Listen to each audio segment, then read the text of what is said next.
नमस्ते दोस्तों, मैं हूँ राजौन और आज के वीडियो में हम 10th क्लास के आसाम बोर्ड के इंग्लिश क्वेश्चन पेपर को सॉल्व करेंगे जो कि 2020 का है और हम सिर्फ ग्रामर पार्ट को ही यहाँ पे सॉल्व करेंगे। तो मेरे पास एक्चुअल क्वेश्चन पेपर तो अवेलेबल नहीं है, लेकिन उसके पिक्चर्स मैं आपको साइड में दिखाता रहूँगा जैसे ही मैं आगे आपको दिखाऊँगा कि क्या क्या सॉल्व किए हैं मैंने। और अगर आपके पास एक्चुअल क्वेश्चन पेपर अवेलेबल है तो आप उसको मैच कर सकते हैं जैसे मैं आगे जाऊँगा। तो आइए स्टार्ट करते हैं। सबसे पहले हमारे पास है determinants. They won the match without dash difficulty any, तो इसका आंसर होगा they won the match without any difficulty. ये एक सिंपल सा लाइन है जिसको आपको देखते ही पहचान लेना है। B number, reading is dash useful hobby. A, reading is a useful hobby, तो ये भी बहुत ही कॉमन सा है जो आपने पहले भी देखा है। I gave him dash books I had, तो I gave him the books I had. D number है Kalidas is dash Shakespeare of India, तो Kalidas is the Shakespeare of India.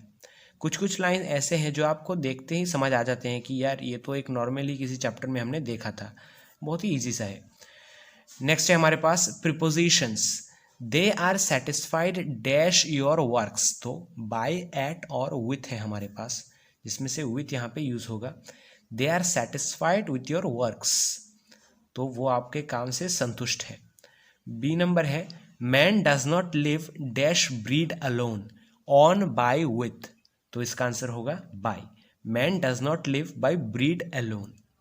C number, Rita excels dash dancing at by in, तो in होगा, Rita excels in dancing.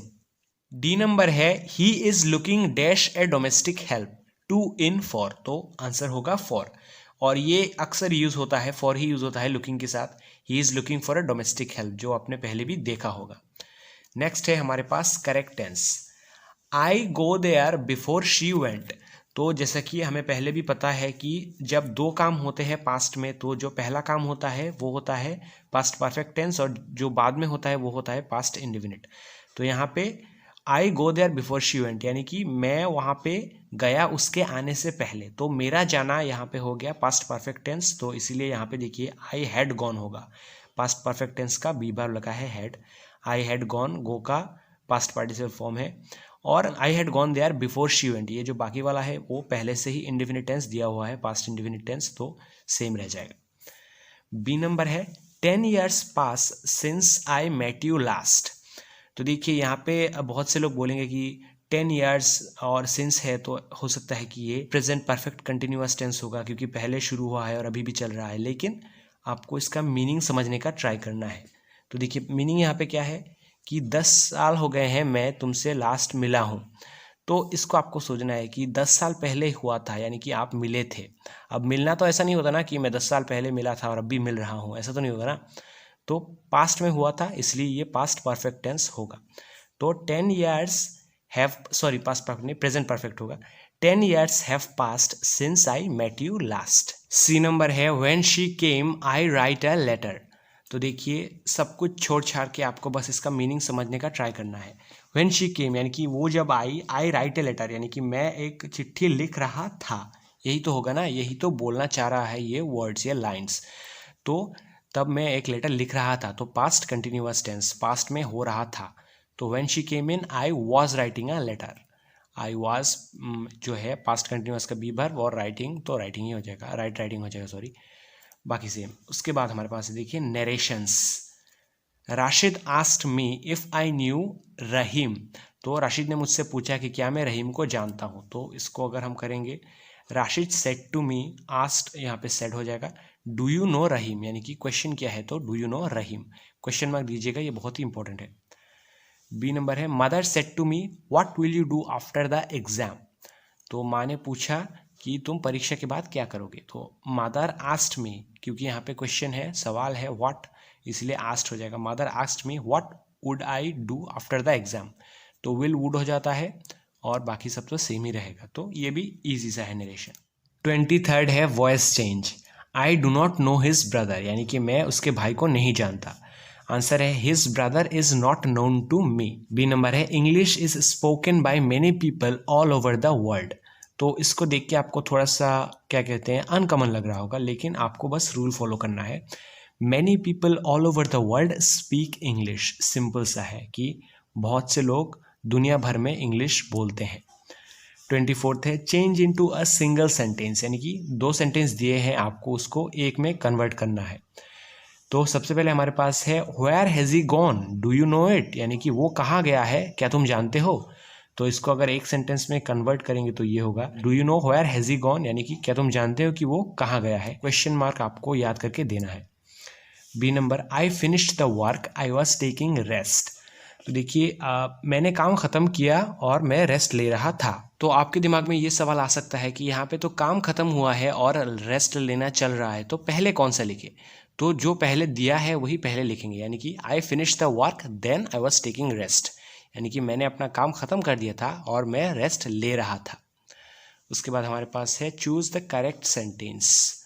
देखिए the tiger is a beast of prey या फिर pray, यानी कि PRAY या फिर PREY होगा। इसका आंसर होगा the tiger is a beast of prey, PREY, क्योंकि PRAY जो है वो होता है प्रार्थना और PREY यानी कि शिकार। बी नंबर है द मेडिसिन विल रिलीव और relieve you of your pain, यानी कि जो दवाई है वो तुम्हारे दर्द से तुम्हें छुटकारा देगा, तो ये होगा relieve, this medicine will relieve you of your pain. Next है हमारे पास सेंटेंस मेकिंग, जो कि है 26 नंबर क्वेश्चन में, आप देख सकते हैं अगर आपके पास क्वेश्चन पेपर अवेलेबल है।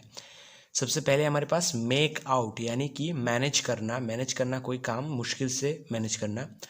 आई वॉज नॉट, यहाँ पे इट होगा, सॉरी यार, it was not possible to make out what he wanted, यानी कि जो वो चाहता था वो मैनेज करना, वो मेकआउट करना बहुत ही मुश्किल था, यानी कि पॉसिबल नहीं था। गिव अवे यानी कि दे देना, don't give away too much of your identity, यानी कि अपना परिचय ज़्यादा मत दो। उसके बाद है डील इन यानी कि कुछ बेचना, खरीदना और बेचना, यानी कि बिजनेस कह सकते हैं। तो he deals in rare books, यानी कि वो रेयर बुक्स खरीदता है या फिर बेचता है, उनमें डील करता है। डी नंबर, कैरी आउट यानी कि टास्क परफॉर्म करना, कोई काम करना। Do your best to carry out your promises, यानी कि जो आप वादे करते हो उनको कंप्लीट करना, उन्हें काम करके निभाना। 27 है हमारे पास correct the sentences. Her son in laws are rich man, तो ये होगा her son in laws are rich man, MAN, ये सिंगल फॉर्म होगा। B number, it is raining since morning, तो देखिए जो हम करेक्ट टेंस में देखते हैं कि जो सुबह से शुरू हुआ है बारिश और अब भी चल रहा है, तो ये प्रेजेंट परफेक्ट कंटिन्यूअस टेंस होगा, प्रेजेंट कंटिन्यूअस टेंस नहीं। तो बी वर्ब चेंज होगा, इसके बदले आएगा हैज़ बिन, तो it has been raining since morning. C number, how you know him, तो इसमें डू लगेगा, क्योंकि डू के बिना तो क्वेश्चन यहाँ पे पॉसिबल नहीं है, एक मेन वर्ब तो चाहिए ही चाहिए। तो how do you know him, और क्वेश्चन मार्क भी बहुत ही इंपॉर्टेंट। डी नंबर है I and he are brothers, तो इसको लिखेंगे we are brothers. He is senior than me in age, ये मैंने आपको बहुत पहले ही बार बार बताया है कि सीनियर और जूनियर के साथ टू होता है, तो he is senior to me in age. देखिए एक चीज़ यहाँ पे देखिए, पहले जो हमने देखा कि इस के जगह पे लगा हैज़ बीन और यहाँ पे देन के जगह पे टू लगा, तो इससे आपका ये जो करेक्ट सेंटेंस करना है ये तो हो ही जाता है। इसके साथ साथ यहाँ पे आपको देखिए प्रीपोजिशन का नॉलेज भी काम में लगा, करेक्ट टेंस का भी नॉलेज काम में लगा, तो इससे बहुत से फ़ायदे हो जाते हैं। इसलिए एक चीज़ को अगर आप सीखते हैं तो बहुत सी जगह पे काम आता है, तो इसको भी आपको ध्यान में रखना चाहिए। F नंबर है I do not know to do it, तो इसको अगर हम अच्छे से करेंगे, करेक्टली करेंगे तो होगा I don't know how to do it, यानी कि मैं नहीं जानता कि इसे कैसे करते हैं। और जैसे कि आप लोगों को पता है कि मेरा हैंड राइटिंग बहुत ही गंदा रहता है, इसीलिए मेरा हिंदी का हैंड राइटिंग भी बहुत ही गंदा है, लेकिन फिर भी काम चला लेते हैं यार। आकाश में बादल नहीं था, ट्रांसलेशन करना है तो there were no clouds in the sky. देखिए ट्रांसलेशन में एक और बात आपको बताना चाहूँगा कि हम वैसे देख के तो ईजिली बोल ही सकते हैं कि इसका ट्रांसलेशन ये होगा, लेकिन एक एक जो वर्ड होता है ना, मान लीजिए कहीं पे क्वेश्चन मार्क है या फिर किसी एक वर्ड को चेंज कर दिया है किसी नॉर्मल लाइन से, तो उसको भी आपको ध्यान में रख के उसे ट्रांसलेट करना है, वरना क्या होता है मार्क काट सकते हैं, क्योंकि वो उन लोगों ने मांगा है वो एग्जैक्ट लाइन। अब हो सकता है कोई बेसिक लाइन को थोड़ा सा एडिट करके उन लोगों ने दे दिया हो, लेकिन आपको एग्जैक्टली वैसा ही ट्रांसलेशन करना है। बी नंबर है शिक्षक ने कहा था हमेशा सच बोलना, तो इसको ट्रांसलेट करेंगे teacher said always speak the truth. C number है क्या तुम तैरकर नदी पार हो सकोगे, तो इसको करेंगे तो होगा will you be able to swim across the river, question mark आपको देना ही देना है। डी नंबर है दिए गए वचन को निभाना चाहिए, तो इसको करेंगे तो होगा the given promise must be kept. Next है हमारे पास मधु में मिठास होती है, तो there is sweetness in Honey. देखिए इसका एक और सिमिलर सा होता है कि मधु मीठा होता है तो हम तब लिखते हैं कि हनी टेस्ट स्वीट, तो यहाँ पे इसको घुमा के दे दिया है, तो आपको वो नहीं लिखना है, ये लिखना है there is sweetness in honey. F number और लास्ट है हमारे पास मुझे एक कलम की ज़रूरत है, तो आई नीड अ पेन। ये एक सिंपल सा है। तो यही थे हमारे ग्रामर सेक्शन के सभी क्वेश्चंस जो कि 2020 के इंग्लिश क्वेश्चन पेपर के थे, क्लास 10th के। और जो दूसरे भी क्वेश्चन पेपर है अगर आपको वो चाहिए तो कमेंट सेक्शन में आप मुझे पूछिए, मैं ज़रूर उन पे वीडियोस बनाऊंगा। और इनमें से अगर आपको कोई भी समझ ना आया हो तो वो भी कमेंट सेक्शन में आप पूछ सकते हैं, मैं आपका डाउट सॉल्व करने की कोशिश करूँगा। और मिलते हैं अगली वीडियो में, तब तक के लिए टेक केयर।